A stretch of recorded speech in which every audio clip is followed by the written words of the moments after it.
అక్కడ hitech city దగ్గర N convention కూలిందంటారు. ఎవరు? నాగార్జున గారు ఆగర్భ శ్రీమంతుడు, ఒక పెద్ద సినిమా స్టార్. కానీ అక్కడ తుమ్మిడికుంట అనే మొత్తం చెరువునే కబ్జా పెట్టుకుని, నాకు కూడా మంచి మిత్రుడు. మేము అడిగి చూసినాం.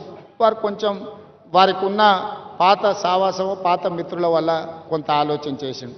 మా అధికారులు పోయి దాన్ని తొలగించింది. తర్వాత ఆయన్ని ముందుకు వచ్చి, సార్ ఇట్లాంటివి ఇంకా నాకు వద్దు వివాదాలు, నేను ప్రజలకు ఆదర్శంగా ఉండదలుచుకున్నా, ఈ చెరువు పునరుద్ధరణ కోసం 2 ఎకరాల భూమిని నేనే అప్పచెప్తా అని చెప్పి నాగార్జున గారు ఈరోజు ముందుకు వచ్చి ఈరోజు మనకు అప్పచెప్పాడు. అలాంటి సందర్భాలు వస్తే మేము అభినందిస్తాము.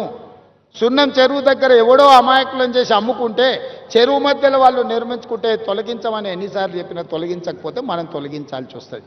దయచేసి నేను పేద ప్రజలకు విజ్ఞప్తి చేస్తున్నా. మాయగాళ్ళు మహానగరంలో చాలామంది ఉంటారు. వాళ్ళకు ముఠా నాయకుడు ఇంకొకడు ఉండొచ్చు. వాళ్ళందరూ కలిసి ఈ మహానగరంలో వివిధ ప్రాంతాల నుంచి వచ్చిన పేదల్ని మాయ చేసి ప్రభుత్వ స్థలాలను మీకు అమ్ముతే అగ్గోకి సగ్గోకి వస్తుందని